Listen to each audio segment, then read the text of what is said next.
Bismillahirrahmanirrahim. Assalamualaikum warahmatullahi wabarakatuh. Bertemu lagi dengan Ana di pertemuan pertama semester 2. Masih membahas tentang kebugaran jasmani. Sebelum kita masuk kepada inti pembelajaran, jangan lupa subscribe, like, dan komen ya, agar informasi mengenai pembelajaran masuk ke notifikasi kalian. Mens sana in corpore sano, di dalam tubuh yang sehat terdapat jiwa yang kuat. Sebelum kita masuk pada inti pembelajaran, alangkah baiknya kita berdoa terlebih dahulu. Berdoa dimulai.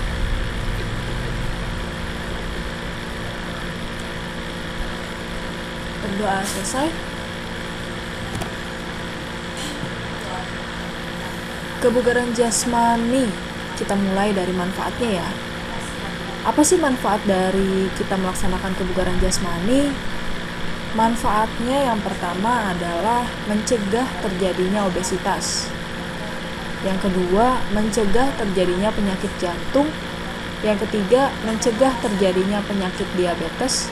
Yang keempat, menurunkan tekanan darah tinggi. Yang kelima, menambah kecerdasan otak. Yang keenam, menurunkan resiko terserang kanker. Yang ketujuh, membuat awet muda. Dan yang terakhir adalah meningkatkan kualitas fisik. Untuk di kelas 11 kali ini, Antuna lebih banyak menganalisa keterampilan-keterampilan yang akan Ana sampaikan dan sajikan. Khususnya untuk kali ini adalah kebugaran jasmani. Kita lihat dulu untuk pengertian dari kebugaran jasmani adalah sebuah kemampuan seseorang dalam melakukan aktivitas keseharian tanpa mengalami kelelahan yang berarti dan masih mempunyai cadangan sisa tenaga untuk melakukan aktivitas yang lain. Kebugaran yang berkaitan dengan kesehatan antara lain ditentukan oleh 4 komponen kebugaran jasmani, yaitu yang pertama daya tahan jantung, paru-paru, dan peredaran darah. Yang kedua adalah komposisi tubuh. Yang ketiga adalah kekuatan dan daya tahan otot. Dan yang terakhir adalah kelenturan sendi dan otot. Kebugaran jasmani sangat penting dalam kehidupan sehari-hari, agar kita terhindar dari penyakit yang selalu membayangi kehidupan. Nah, agar bermanfaat, dalam usaha peningkatan kesehatan harus dilakukan latihan secara teratur dan benar, sesuai dengan kondisi tubuh. Ada beberapa hal yang perlu diperhatikan sehubungan dengan latihan kebugaran jasmani. Yang pertama adalah persiapan. Pada saat persiapan, alangkah baiknya 2 jam sebelum latihan kita harus sudah makan, istirahat yang cukup, lalu latihan menggunakan pakaian olahraga yang menyerap keringat dan bisa melakukan gerakan dengan leluasa serta menutup aurat. Yang kedua adalah pelaksanaan latihannya. Pada tahap pelaksanaan pelatihan, yang pertama adalah pemanasan. Ini dilakukan di awal latihan. Kenapa? Karena dalam latihan harus dilakukan dengan prinsip fit. Harus bugar, harus sehat. Yang meliputi frekuensi, intensitas, tempo, dan tipe atau jenis latihan. Lalu yang kedua adalah frekuensi latihan. Frekuensi latihan berhubungan dengan seberapa seringnya melakukan latihan. Latihan harus dilaksanakan paling sedikit 3 kali dalam seminggu untuk memperbaiki atau mempertahankan kebugaran jasmani dan sebanyak-banyaknya 5 kali dalam 1 minggu. Misalnya Senin, Selasa, Rabu, Jumat, dan Sabtu. Lalu yang selanjutnya intensitas latihan. Intensitas latihan menunjukkan seberapa banyak latihan yang harus kita lakukan. Misalkan latihan kelenturan dapat dilakukan sebanyak 20 kali hitungan selama 2 kali balikan. Contoh, seberapa banyak latihan push up yang harus kita lakukan untuk meningkatkan kekuatan otot lengan dan tangan.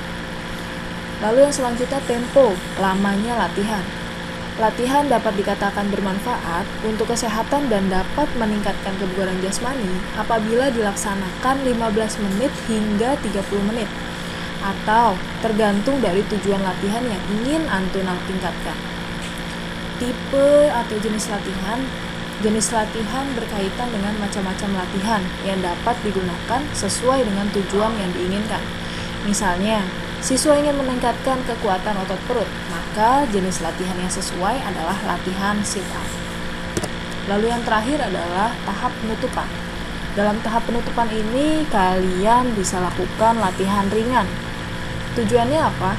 Tujuannya untuk merelaksasi dan mengembalikan otot ke kondisi semula. Diimbangi dengan pola hidup yang sehat, seperti asupan gizi yang seimbang, pola aktivitas dan istirahat yang teratur, serta lingkungan yang sehat. Analisis keterampilan gerak, kebugaran jasmani terkait dengan keterampilan. Yang pertama, melakukan gerak kebugaran jasmani dalam bentuk-bentuk kegiatan kebugaran jasmani yang berhubungan dengan keterampilan. Antara lain, yang pertama adalah analisis latihan kecepatan. Bentuk-bentuk latihan untuk meningkatkan kecepatan antara lain, yang pertama, lari cepat dengan jarak 40 dan 60 meter. Tujuannya adalah melatih kecepatan gerakan seseorang. Dan cara melakukannya adalah berdiri di belakang garis start dengan sikap badan tegak dan kedua kaki dibuka. Yang kedua, kedua tangan di samping badan dengan sikap berlari. Yang ketiga, lari di tempat, makin lama makin cepat sambil mengangkat paha tinggi-tinggi. Dan yang keempat, setelah ada aba-aba fluid, lari secepat-cepatnya menempuh jarak. Seperti yang sudah Ana sampaikan, yang sudah Ana lampirkan dalam gambar, antunya bisa lihat. Lalu yang selanjutnya adalah lari dengan mengubah-ubah kecepatan, mulai lambat, makin lama, makin cepat. Yang ketiga, lari naik bukit atau uphill. Tujuannya adalah untuk mengembangkan kekuatan dinamis atau dynamic strength, otot-otot tungkai. Dynamic strength juga bisa dikembangkan dengan lari di air dan dangkal, pasir, salju, atau lapangan yang empuk atau berlumpur. Yang keempat, lari menuruni bukit atau downhill. Tujuannya adalah untuk melatih kecepatan frekuensi gerak kaki. Lebih baik lagi kalau misalkan ada angin dari belakang. Yang kelima, lari menaiki tangga gedung. Perhatikan setiap gerakan dalam gerakan kebugaran jasmani. Kemudian, perhatikan pula kesalahan-kesalahan yang sering terjadi. Kesalahan yang sering terjadi ketika gerak kebugaran jasmani adalah sikap badan kaku, gerak anggota badan yang tidak sesuai anatomi dan fisiologi, cara ayunan tangan atau kaki yang kurang pas, kaki atau badan kurang rileks dan seimbang, dan tidak diikuti dengan gerak lanjutan. Bayangkan dan lakukanlah keterampilan yang sesuai dengan analisa gerak dan tujuan gerak dari gerak kebugaran jasmani tersebut. Usahakan untuk menghindari kesalahan-kesalahan yang sering terjadi itu ya.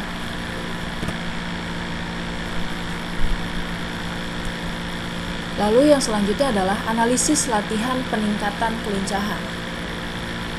Kelincahan atau agility adalah sebuah kemampuan seseorang untuk dapat mengubah arah dengan cepat dan tepat pada waktu bergerak tanpa kehilangan keseimbangan. Kelincahan berkaitan dengan tingkat kelentukan. Tanpa kelentukan yang baik, seseorang tidak dapat bergerak dengan lincah. Selain itu, faktor keseimbangan sangat berpengaruh terhadap kemampuan kelincahan seseorang. Bentuk-bentuk latihan kelincahan antara lain seperti lari bolak-balik atau shuttle run, lari belok-belok atau zigzag, dan jongkok berdiri atau squat thrust. Latihan mengubah gerak tubuh arah lurus atau shuttle run. Tujuannya adalah untuk melatih mengubah gerak tubuh arah lurus. Dan cara melakukannya adalah yang pertama, lari bolak-balik dilakukan secepat mungkin sebanyak 6-8 kali dengan jarak 4-5 meter. Lalu yang kedua adalah setiap kali sampai pada suatu titik sebagai batas, pelari harus secepatnya berusaha mengubah arah untuk berlari menuju titik lainnya. Yang ketiga, perlu diperhatikan bahwa jarak antara kedua titik tidak boleh terlalu jauh dan jumlah ulangan tidak terlampau banyak, sehingga menyebabkan kelelahan bagi pelari. Dan yang terakhir adalah dalam latihan ini yang harus diperhatikan adalah sebuah kemampuan mengubah arah dengan cepat pada waktu bergerak. Tugas yang pertama adalah carilah kesalahan yang sering dilakukan pada saat Antuna melakukan shuttle run. Lalu yang ketiga adalah latihan lari belok-belok atau zigzag. Tujuannya adalah untuk melatih mengubah gerak tubuh arah berkelok-kelok. Cara melakukannya adalah Yang pertama, latihan ini dilakukan dengan cara berlari bolak-balik dengan cepat sebanyak 2-3 kali di antara beberapa titik, misalkan di 4-5 titik. Yang kedua, arah setiap titik sekitar 2 meter, seperti yang Antuna dapat lihat dalam gambar. Tugas yang kedua, carilah kesalahan yang sering dilakukan pada saat melakukan lari zigzag. Yang ketiga, latihan mengubah posisi tubuh atau jongkok berdiri, atau yang biasa disebut dengan squat thrust. Tujuannya adalah untuk melatih mengubah posisi tubuh, jongkok, dan berdiri tegak. Bagaimana cara melakukannya? Cara melakukannya adalah dengan cara jongkok sambil menumpukan kedua lengan di lantai. Pandangan lurus ke depan. Lemparkan kedua kaki belakang sampai lurus dengan sikap badan telungkup dalam keadaan terangkat. Dengan serentak, kedua kaki ditarik ke depan, kemudian kembali ke tempat semula. Latihan ini dilakukan secara berulang dengan gerakan yang sama. Tugas yang ketiga adalah carilah kesalahan yang sering dilakukan pada saat melakukan lari squat thrust. Lalu selanjutnya adalah latihan kelincahan bereaksi. Tujuannya adalah melatih kelincahan dalam melakukan suatu reaksi gerakan. Cara melakukannya adalah yang pertama, berdiri dengan sikap ancang-ancang, kedua lengan di samping badan dengan siku bengkok. Perhatikan aba-aba peluit. Yang kedua, bunyi peluit pertama, lari ke depan secepat-cepatnya. Selanjutnya, bunyi peluit kedua, lari mundur secepat-cepatnya. Bunyi peluit ketiga, lari ke samping kiri secepat-cepatnya. Bunyi peluit keempat, lari ke samping kanan secepat-cepatnya. Dan yang terakhir, latihan ini dilakukan terus-menerus secara berangkai tanpa berhenti terlebih dahulu. Selanjutnya adalah analisis latihan keseimbangan. Keseimbangan statik atau diam adalah sebuah kemampuan mempertahankan posisi anggota tubuh tertentu untuk tidak berubah atau tidak bergerak. Latihan keseimbangan dapat dilakukan dengan cara mengurangi atau memperkecil bidang tumpuan. Latihan keseimbangan adalah latihan bentuk sikap dalam keadaan seimbang, baik pada sikap berdiri, duduk, maupun jongkok. Latihan keseimbangan dengan meniru sikap pesawat terbang, tujuannya adalah melatih kekuatan otot-otot tungkai dan menjaga keseimbangan. Dan cara melakukannya adalah, yang pertama, berdiri tegak, kedua kaki rapat dan kedua tangan di samping badan. Yang kedua, rentangkan kedua lengan, badan dibungkukkan ke depan. Yang ketiga, angkat salah satu kaki perlahan-lahan lurus ke belakang hingga badan dan kaki membentuk satu garis horizontal sedangkan kepala tetap menengadah. Yang keempat, setelah seimbang, angkat tumit kaki, tumpu, dan pertahankan posisi ini selama 8 kali hitungan. Dan yang terakhir, lakukan dengan kaki tumpu yang berbeda. Artinya, lakukan dengan kaki yang bergantian. Seperti yang sudah Ana tampilkan dalam gambar, Antuna bisa lihat. Yang ketiga, analisis latihan keseimbangan.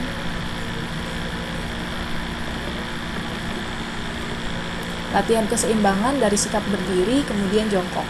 Tujuannya adalah melatih kekuatan otot-otot tungkai dan menjaga keseimbangan. Cara melakukannya, yang pertama adalah berdiri tegak, kedua kaki rapat dan kedua tangan di pinggang. Angkat salah satu kaki perlahan-lahan lurus ke depan hingga membentuk sudut 90 derajat dengan kaki yang lain. Perlahan-lahan bengkokkan lutut kaki, tumpu hingga jongkok dan tahan sebentar. Lalu yang keempat, berdiri lagi dengan posisi salah satu kaki tetap lurus ke depan. Dan yang terakhir, lakukan dengan tumpuan kaki yang berbeda. Selanjutnya, latihan keseimbangan dari berdiri dengan satu kaki dan kaki yang lain disilangkan di lutut. Tujuannya, melatih kekuatan otot-otot tungkai dan menjaga keseimbangan. Cara melakukannya, gerakan yang pertama, angkat dan tekuklah kaki kanan ke dalam, pertahankan selama mungkin. Gerakan 2, tekuklah kaki kanan keluar, pertahankan selama mungkin. Dan yang terakhir adalah lakukan berulang-ulang dengan kaki bergantian. Seperti yang sudah Ana sampaikan di gambar.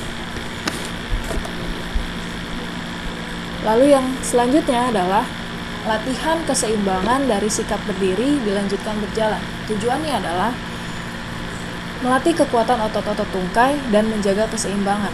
Cara melakukannya, berdiri di balok titian, dilanjutkan berjalan pelan-pelan sampai ujung. Dilakukan dengan berulang-ulang dengan tetap menjaga keseimbangan.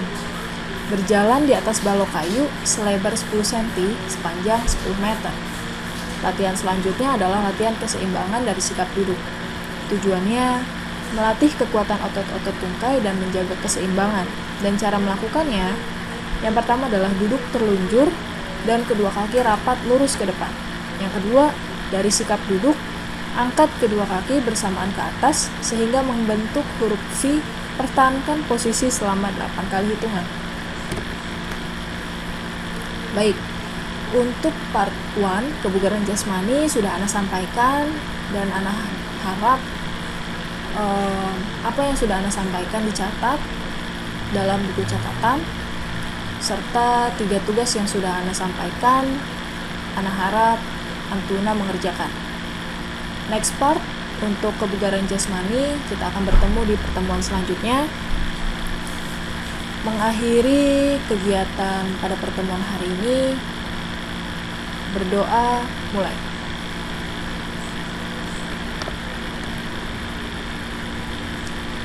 Berdoa selesai. Jazakumullah khair.